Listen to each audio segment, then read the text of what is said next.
your institute? I don't know. Oh, sorry, we're live. Hey, everybody, this is People of Substance by LemonSkies. I am thrilled to welcome Tim Parsons, my guest today. I'm speaking really fast and well caffeinated. But the first question we were just discussing, so Tim is idealist in residence at the RW Institute. And I'm going to jump right in, ask you to introduce yourself. And could you please explain what being an idealist in residence entails? Sure. So hi, I'm Tim Parsons. I'm also the senior advisor at idealist.org. And Idealist in Residence actually comes because I spend a lot of time on loan to Chris Jarvis at the RW Institute, helping expand the work that I'm doing at Idealist into the corporate sector. So Idealist is all about the nonprofit sector and a little more broadly the social impact sector. Through that, we started meeting companies and volunteers, and volunteering is the same, like not the same, but you still want to talk to volunteers and you still need to understand the neuroscience, the motivations, why people are willing to engage in different types and at different levels of volunteering. And doing that kind of work with RW Institute has been fascinating and really helped bring value and connections back to Idealist. So it was the easiest way for me to work for both and make sure that everybody knew that I was still really an idealist at heart, and to signal to Chris's team that I might not know as much about corporate volunteering, but I'm definitely an idealist. So maybe give me a little bit of grace because I'm just the idealist in residence, which has proven to kind of be true. So, well, I bet if we searched for how many people hold that exact title, you would probably be a unicorn. And that's one of those ones where I don't want to be like the ninja of this or the secret sort of sauce of that one, but I don't mind being the idealist in residence at places. That's kind of fun. That's a good label. So you touched briefly on kind of the psychology of why people volunteer and why people get involved. And I'm sure at the Idealist that is something you think about quite a bit. How do we encourage more people to get involved and engage in their communities, or is that something that just has to be intrinsic?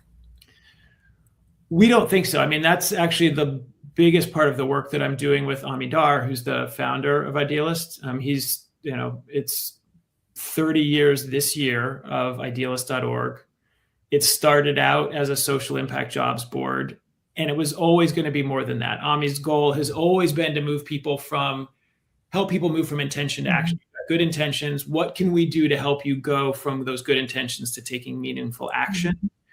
But he was around at the dawn of the internet.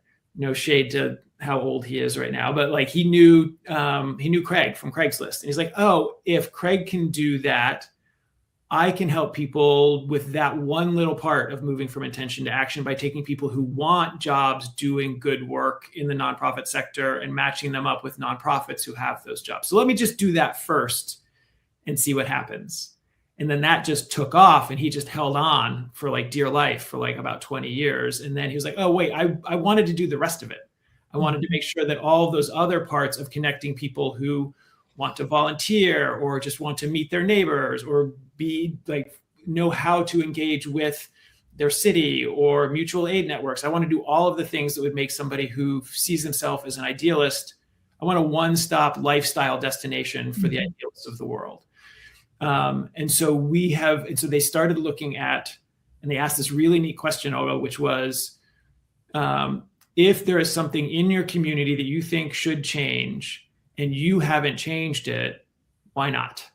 And they got almost, I think, 70,000 responses to that. I mean, at that point, Idealist has, helped more than 1 million people land jobs in the nonprofit sector. They have relationships with more than a couple 100,000 nonprofits.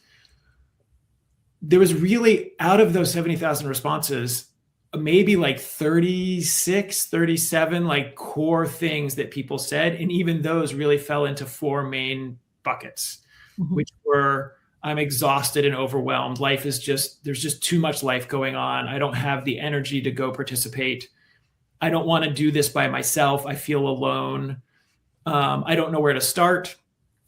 Or I don't know if what I want to do is actually going to make a difference. We started calling those the barriers to action, and we started to figure out how can we we'll never get rid of them, but how can we lower them into the ground more and more so that people can feel like they are more and more able to jump over them. Like some people may never get over the littlest barrier, but the lower we make them, the more people can jump over each barrier, and the easier it is for people who have jumped over to reach back and get the person behind them.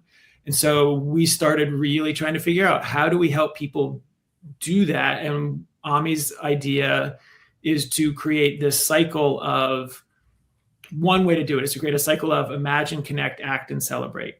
So if we can help people think of one thing to do, find one other person to do it with, take one action and sort of capture it and then share it, that celebration then becomes the inspiration for the next person to see themselves doing it. And then you sort of create this virtuous cycle of people doing these things by addressing those barriers.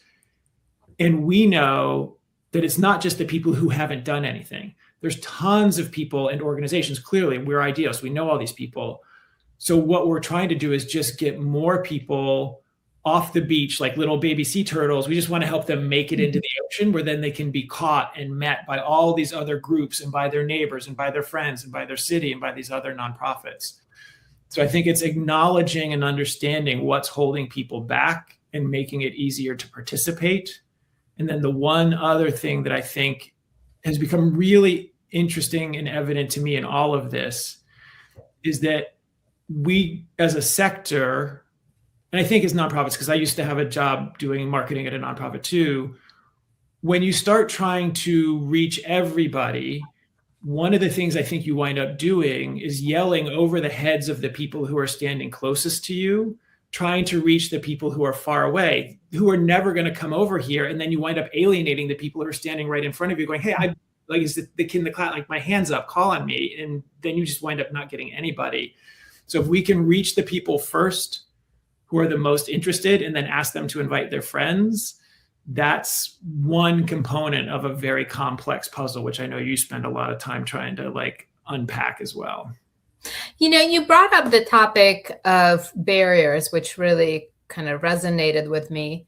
And that begs the question, is there a sweet spot for when people get engaged in community, in participatory type of things? Because, a lot of it is just time crunch and some of those aspects. Is it before they have families, responsibilities? Is it after, during? Is it, the busy, those who have the least time get the most done? I'm curious about that aspect of getting involved and overcoming some of these barriers. So I'm not an expert, but I've got lots of opinions. So we can certainly wander around in opinion land for a while. Please, by all means. And I would love to have a conversation. I kind of know what you think. So I think part of it is we also have a definition problem of what it means to participate. I think helping people understand that many of the things they're already doing count, teaches them oh, that felt really good. I volunteer for soccer practice. I pick up the other kids on the way to go do something. I am kind to people out in the world. I affirmed somebody today. I saw somebody do something good and I said a good thing to them. That can be how you get started. And I think maybe it's more making sure that we see and affirm people doing the smallest thing and then give them that hit of being seen and recognized for participating. And then they can see those, if there's something that feels good, I think we'll just start making more time for it. But if we make it too much of a responsibility or a do this or you should feel guilty or this is a work thing, then I think you start having to game the system a little bit more, of what you, and I would love to know what you think of sort of we have to get them when they have the most amount of time and they have the least amount of resistance, or we just start making them feel really good about everything they're already doing. And then they're going to start meeting us a little bit sort of closer to the middle. I don't know. Yeah. I mean, I think, there's sort of survival mode, especially, seeing people that have really, really young children, really young families. They're sort of just trying to make it through the day. So I'm not sure that's the time and place, but I think there's probably something to be said about all the committees, all the volunteering, all the planning, all the boards. You kind of see the same set of people. So I definitely think there are more doers, and that my speculation, just kind of living in a very close-knit community myself, I do think where you're located plays a big role, like how much of your peers and neighbors and friends are involved. I think that probably, at least that would be my speculative opinion. So there's one more sort of fun thing I'll throw at you. So when we were first doing Idealist Days, I was trying to think, like, how could I make this? Clearly, there's a lot of board games in the room here. And I was like, what could I do to make this as simple as possible? I know there are one-page board games. Could I write Idealist Days, which are either doing some sort of action or celebrating some kind of action once a month on the day where the day and the date match, so that it's the same in every country around the world? But like, if people wanted to know how to participate, how could I make it as simple as possible? And one of the fun things that I sort of started thinking about as a gamer was, how could I help people know which type of volunteer they want it to be? And I started thinking about, one, the Harry Potter sorting hat, two, Magic the Gathering cards. And the reason for that is when I used to do large volunteer projects with Rebuilding Together, we would do block bills with like 300 volunteers. And like, if you've ever done those, all the volunteers show up at once, and you're just like handing out assignments and like hoping that, maybe you've done a little pre-work to sort of help them sort of pick a thing. But a lot of times you're just like, you do this, you do that. And without having taken into any sort of context what that person might actually be interested in or good at. And I was like, well, maybe it would be fun if we let people sort of do something in advance and then gave them a tag that said, I'm really good at connecting people. So it's almost like in Harry Potter, you imagine like the Hufflepuffs are the loyal ones, so they should be making the food for everybody. The Gryffindors are the brave ones. So like, if we're doing community rebuild, they should be up on the roof. The Slytherins are the clever ones. They should be talking to PR. And the Ravenclaws are the smart ones, and they should be figuring out all of the plans for how all of the houses work. And what was really neat about that to me was I started talking to some of my friends who are more introverted or more hesitant about going and volunteering. And it was neat because they said, well, actually this solves one of my problems, because if I could walk up to somebody and say, this is how I would feel comfortable volunteering, I would actually be more willing to volunteer. And so then I made little cards that say, hey, do you want to be a connector? And there's a little handshake, and here's your superpower, and there's a description of what you are. That there's also sort of this other component of, how do we not just say that everybody's a volunteer and sort of lump that into a single sort of unified identity, but how do we sort of help people say, you know what, all you have time to do right now is celebrate. You should go online and like and comment, and you can do that from home. I don't want it to be the only thing you ever do. Now you're on a path, and we've got an intentional sort of like volunteer journey that starts there, and you can take the rest of it with us. So it's really fun to come up with those cards and share it with friends and actually find that it solved a problem or a barrier of hesitation, anxiety. I've never done it before. Can I have some agency over my own experience that makes the whole thing much more exciting and interesting to me? So which house are you? I'm a Hufflepuff, and my wife is a Ravenclaw, and she lets me know it all the time that she is the smart one, and I'm the one that reaches the things on the high shelves. Excellent. So related to the topic of volunteerism, you and I were chatting before. There was a study that was just released, or I guess it's not a study, I guess it's more of a metric that was released by the independent sector. And they put the value of volunteer hour at about $34. And I'm sure there's a very complex, well thought out methodology behind it. And it sort of lumps together a volunteer who shows up on the day of and volunteer who is more of a ongoing board service or committee service. How does that number feel to you? Too high, too low, not complex enough.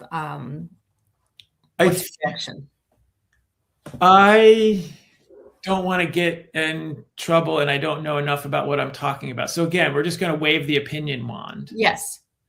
I understand the usefulness of having a thing that you can say that translates what we do into something that other people understand.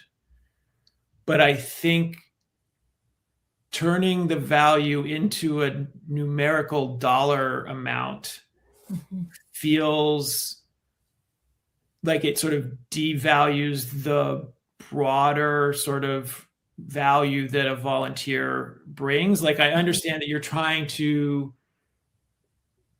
make a metric match. You're trying to create a proxy so that people can sort of match data to data. But I feel really hesitant in finding the value, if we're talking about getting people interested in volunteering, that doesn't, if I run into that thing as a human being in the world, either I'm like, and we've had people say this, like, well, I don't make that much money at Starbucks and I could come here and do this. That, I don't know how I feel about sort of being valued at that amount is one thing, or what I do is worth so much more. People start comparing their salary to the number instead of their skills and passion to the mission. And that to me feels weird. But I'm also very aware that I don't have the authority or the nuance to really speak to that, other than to share that. It was always made me feel weird. Yeah, no, it's helpful to unpack this because it definitely, I think it's a little bit of an inside baseball. It's helpful maybe to us to kind of put some measure on, how many volunteers we have. But I tend to agree with you. If you start equating it, it's like, well, what's my actual wage if I'm, in place of employment? So, well, Tim, I wanted to pivot a little bit. Throughout your professional career, you've sort of played this very creative role, and I have some questions for you about the video and just the very, I always forget if it's right brain or left brain, the creative aspects. And then you've also played a very operational role. And I think sometimes the two were actually in concert with one another.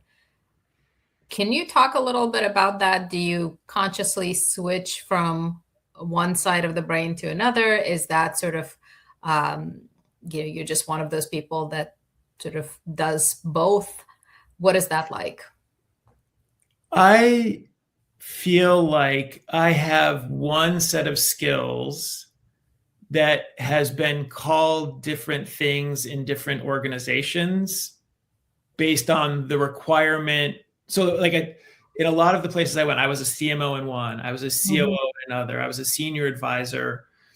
And the skill set that I feel the most comfortable in, which is generally building trust, asking good questions, being strategic, critical thinking, that tends to be useful in lots of different areas of an organization. And most of the organizations that I've been in where I've had those roles are a little bit smaller.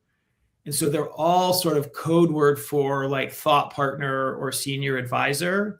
And I literally would say to whoever was hiring me for that role, because a lot of these roles were created for me or with me, give me the title that puts me in the rooms that you need me to be in the easiest. Like, it should just be a key card that gets me into the conversations where you want me to be able to help you succeed where you want to succeed.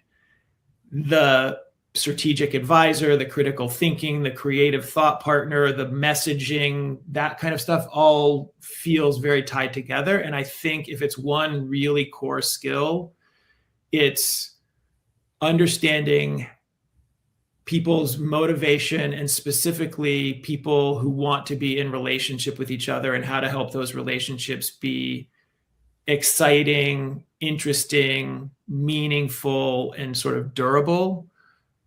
So it's more one skill set, many hats. And I think if my wife, who is a fantastic operations expert, heard me, she actually helped me pick that title. But she's like, if anybody ever asks you to do operations, come quietly off to the side and see me, and I will build the Excel table for you that will do the thing that you want it to do. Well, that's nice to have that resource at your fingertips. I've actually had friends say, we don't know that your wife is real, but we can feel her effect on our organization every day. Her aura. Yeah. No, I like that breakdown a lot. On the creative side of things, I know you've played a role in film production, and my question to you from nonprofit lens, we're sort of in this age of we want authenticity, we want real. At the same time, the length that a consumer tolerates has diminished by a lot. We've gone from sort of long form videos, and they still exist out there, but there's just a tremendous amount of few seconds long type of videos. So how do we tell our stories in a meaningful way? Boy, that's so. I'm asking because I want to know. It's not just an interview question. Yeah, no, I would, and I love this kind of conversation. I would like to get some more people to have like maybe a salon and talk about it. What I was saying back when I was working with Esteban at 5 o'clock Films on this, coming fresh out of doing marketing at a nonprofit, at a national nonprofit, Rebuilding Together, was thinking about how do we, as nonprofits, get out of our own way sometimes, because we start talking about the things that we care about and that make us excited. Mm-hmm. Because like many people, we always think that the things about our own story that are exciting to us are the things that other people are going to think are exciting. And I don't think that's ever actually true, other than the fact that we have 6 cats with it. Everybody should find that exciting. But if you can't figure out the part of your story where the audience cares about one unit of it, you're never going to make them care about 10,000 or 1 million or whatever you think is the exciting number. Like, hey, we just did 1 million widgets worth of service and everybody should pay attention because, man, that was hard and we're excited. That's true and laudable. But if you don't make me care about one of it, 1 million times 0 is still 0. 1 million times 1 is 1 million. So it's finding in my sort of understanding of storytelling, what's the thing that you can get people to care about one of? And for us, like we could talk about when I was at Rebuilding Together, we fixed 10,000 homes. That's a number. Here's one human story that was a grandmother who raised her kids and her grandkids in this house and just wants to live out the end of her days in the place where she raised her family. We do that 10,000 times a year across the country. Can you help us with a grandmother like her in your neighborhood? It's now I've made you care about one thing, and now I will get you to care about 10,000. I feel like it's that. And the fun thing that Esteban and I used to talk about was people's attention span is shorter, kind of, but there are still things that people will spend 12 hours binge watching, like Game of Thrones or the latest season of whatever. So there are things that we will watch, but they have to be the kinds of things we want to watch. Mm-hmm. And if what we're doing is interrupting people, I think our attention span for interruption has gotten much shorter. But if you can talk to me about something that I care about or that my friends told me I should care about, then I think you get a little bit more grace, especially if you are speaking to me about a thing that starts to touch my heart or be funny or give me some sort of useful social capital that I can pass along to my friends and be like, oh, I'm the smart friend who found this thing. You should probably like it too. That's a start, but I would love to know like what you think. Yeah, I mean, I like your distinction about one person versus many, the statistic, not to quote from dictators, but Stalin's, one person is a tragedy, 1 million is a statistic. I think that's very, I think that really resonates with me, sadly.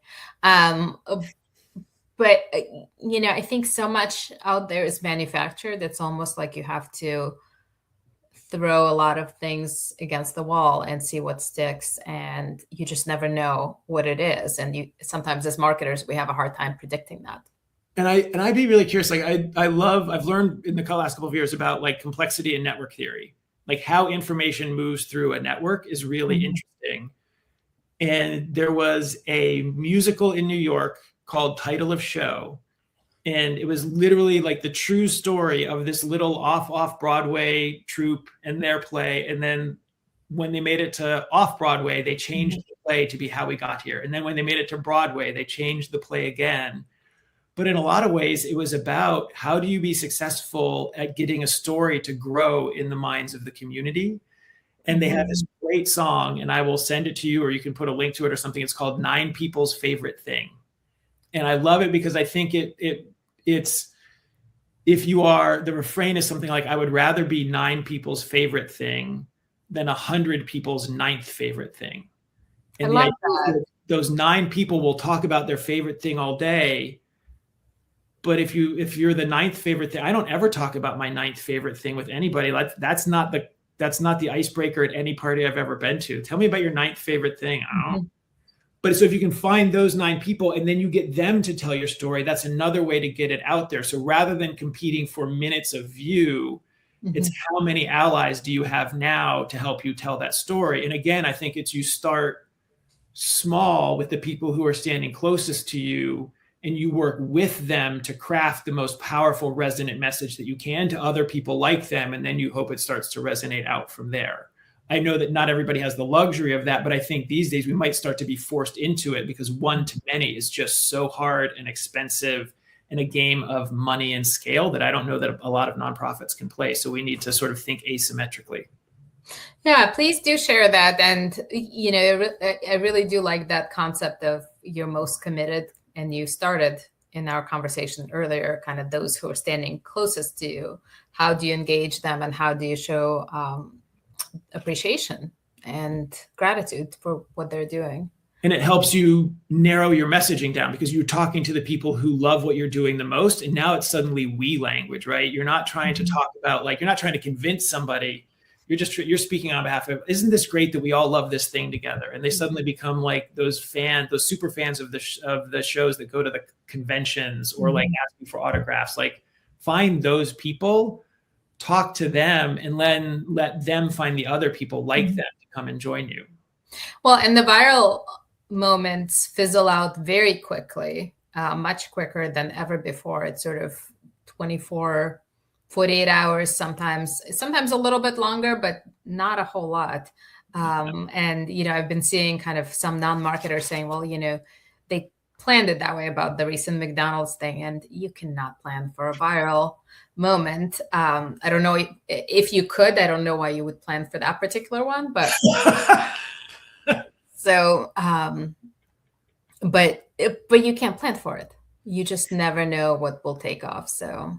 Well, and I think too, like when you're given a brief as a marketer, like, and I do remember this, like there's some things that I think like are triggering, right? Like go viral. Oh, no, I can't do that. I know what you think that means, and I'm not going to do it. What I can do is I can spend some time understanding why people care about us. Or I can, if I'm trying to do good PR, I can figure out what's newsworthy about our sector and go do that instead of wondering why nobody's paying attention to me. Like if I'm with Rebuilding Together, wouldn't it be interesting if Rebuilding Together and Habitat for Humanity partnered on rebuilding a neighborhood? Well, that's unusual. So create like something that's new. If you're looking for news, be newsworthy. If you're looking for people to care, be emotionally resonant. Think about that instead of just how many clicks, how many minutes, how many views. Hopefully, if you focus on the real thing, then the other thing will follow. And if it doesn't, then maybe that's information that's useful too. And maybe nobody was going to click anyway. Or if you did, like I've seen this before, like we're at 9,000 views. That's amazing. How much money did you spend? Don't ask. Right? Or I've got 900 likes, and staff time, right? I've got 900 likes. Well, how many views? 9 million, right? So yeah, how much staff time, how much energy went into getting this one metric, and then it becomes a game of which metric am I reporting to you, so that I can feel good about what we did, and not necessarily did I actually move the mission forward? I just want to not get in trouble, so I'm going to give you the biggest numbers I can find.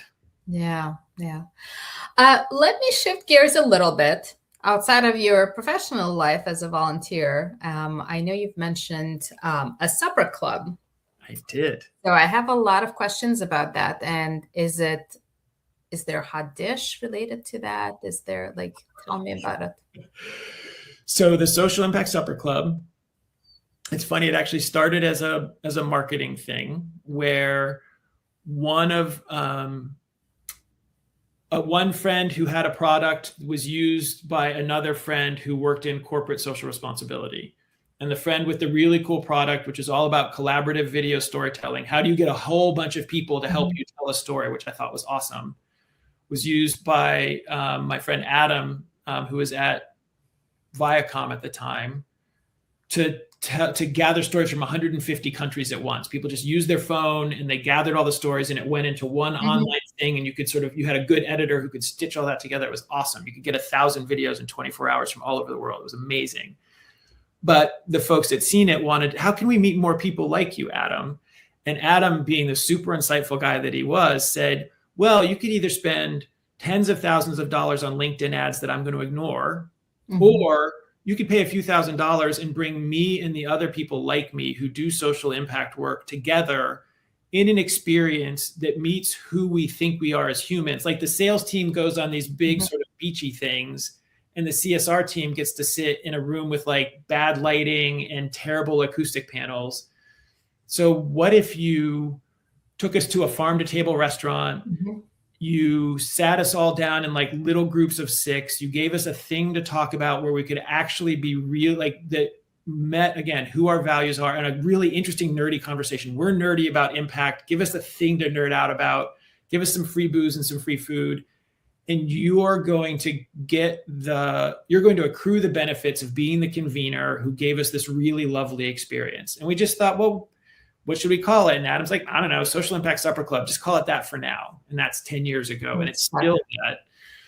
But the thing that it grew into out of that, Olga, is really like my favorite thing that I do, honestly. And it's just a labor of love. It's not a paid thing. Like nobody, it's not sponsored. It's just a place where people who care a lot, who got into this sector thinking that they were going to be standing shoulder to shoulder with other awesome people, having great conversations about how to fix the world and trying new things and like learning and doing cool stuff, but more and more find themselves like alone in an under-resourced department, like being asked why this costs that much. And you're like, I can't tell you how to value a human life, but like, I want to do that. Giving them a place where where their last name isn't the name of their organization, right? I'm not Tim from this place or Olga from this place. I'm just Tim and I'm just Olga. And we both care. And it's just fun to hang out with each other and like be allowed to nerd out about how awesome it is to care about other human beings. And hearing those folks start to say when they didn't know I was paying attention, this is a safe space. I will as a corporate person hang out with a nonprofit person, even though normally we might have to figure out who's paying for what, or like there might be an ask, or I might come as a public sector person working for the government and be asked tough questions. But no, what we're going to do is we're each going to take a turn at the microphone. Different people are going to bring really cool topics, and we're just going to really enjoy being in relationship to each other as humans. The neat thing that started happening out of focusing on non-transactional relationships, because I think if you focus on a networking event with a transaction in it, the relationship lasts as long as it takes to complete the transaction. But if you develop these just beautiful, like weird bonding sort of relations, like what's the weirdest thing about you that you and I have in common? And now we're going to talk about that for the rest of our life. That those conversations over time wind up opening more and more doors to more and more interesting things as we both move through our lives and our careers, and we come up with crazy ideas. They're like, oh, who would love to help me do geeks and nerds for this political candidate? I've got all the fans. This person knows how to live broadcast Broadway shows. We met at this Social Impact Supper Club. Let's do it. And they raised $500,000 and like register 20,000 voters. Like, and it's just because we didn't focus on like this is how one of you pitches and the other sort of like decides on whether to accept the pitch. We created a safe space for people to just love what they do when what they do is caring about other humans. And the joy I get in having 30, 50, 60 people in one room, watching them feel like, oh, this is where I'm allowed to be this person, and where it's really sort of just like there's other people who, like, my friends watch baseball, or these other friends are into theater, or these friends care about money. These are all people who care about people. And man, it just feels good to be around people who care about people. That makes me so happy. Isn't there a song, People Who Need People? Yes. Maybe we just need to make like a playlist coming out of this. That would be great. I love that idea. We'll collaborate on that. So you mentioned a couple times throughout our conversation, theater, music. You mentioned Broadway. You mentioned, alluded to that a couple of times, and you're on the board of New York Shakespeare Exchange. Yes. So I am a Shakespeare fan as well. So I just wanted to find out a little bit more about what you do. So I have not been on the board since we moved to Cleveland, but our friends Ross and Shane, Ross in particular, founded New York Shakespeare Exchange. And it was really fun. It was, how do you take Shakespeare out of the theater and put it into the community so that more people can have an interaction with it? And how do you do Shakespeare in a way where you don't feel like you're in class? Like, how do you actually make Shakespeare accessible, and so that like people get the jokes and understand the emotions? And they just did such a fun deep dive into it. So we would do Shakespeare, Beer, and they would do 4 scenes from Shakespeare at 4 different bars that were all within walking distance. And you would just go in the middle of a day on Saturday, 30 of us would show up. There would already be people in the bar. And every now and then somebody would just jump up on a table and they would start doing a Shakespeare scene. And it was really fun to think about that. But then it was also fun to think about, now that we're getting people excited, and people would literally say, oh, I understand why Titus Andronicus is like this, or I understand why this was funny in this comedy, or what, like watching people actually get Shakespeare and laugh when they're supposed to laugh inside the text was really kind of awesome and fun. But when you have, again, now that we have people caring, what do we do with the people who care? And how do we move them into maybe using this tool of Shakespeare to look at the way Shakespeare was looking at inclusion, gender identity, racism? Like, how do we start like teasing out some of the really fun and interesting things so that the audience also sees those? And so I was a friend on the board, made a donation, tried to find local partnerships mostly for them, because that's one of the things, like, oh, you have this, if we put those things together, maybe it's going to be a chocolate sundae. That was the kind of stuff that I liked. I like connecting people and ideas that haven't met yet but should, is like one of the other fun things that I like to do. I love that. And Shakespeare, it's interesting because it's kind of highbrow textbook, but at the origins of it, I don't know if you've been to Globe Theater. I mean, it was definitely not a posh place. It was very outdoor, no roof. Kind of the London of 1600s was not exactly clean. No, and it was fun because it was also subversive too, right? Like Shakespeare was written to play to different audiences. At the same time, you had the penny crowd who cared about one thing, and then you had the crowd up in the stands who cared about something else. And like, to our earlier conversation, knowing who your audience is and what they think is fun or interesting, and being able to speak to those different audiences in the way that makes them excited. I think there's something really kind of fun in Shakespeare if you know enough about it to see, like, oh, he was telling a dirty joke over here, but he managed to sneak it in. Or this was for those folks who are really into political intrigue. He knew his audience well enough to write all of that stuff in, and it was kind of fun. Yeah. So Tim, you've been a wonderful guest, and I just have one last question to wrap this up. So you have 6 cats. What are their names, and which one is your favorite? So we have Stanton. We have Tiberius, who we got in DC. He's the oldest. Stanton, who is a New York street cat that we found at a really lovely cat cafe. Then we have Wesley, Burton, Flynn, and Sam. My favorite is Stanton because he loves me the most. So it just kind of goes both ways. He waits by the back door when I'm gone, like a dog, and will like make weird little snarfly noises. He can't meow right. So he meows like sort of like somebody with a cold, and he's very adorable. I'll send you a picture. He is the cutest cat ever. This is going to be the most multimedia type of live stream ever. So, well, thank you very much for being here. I appreciate it. And it was a wonderful, very enriching conversation. It was a lot of fun talking to you.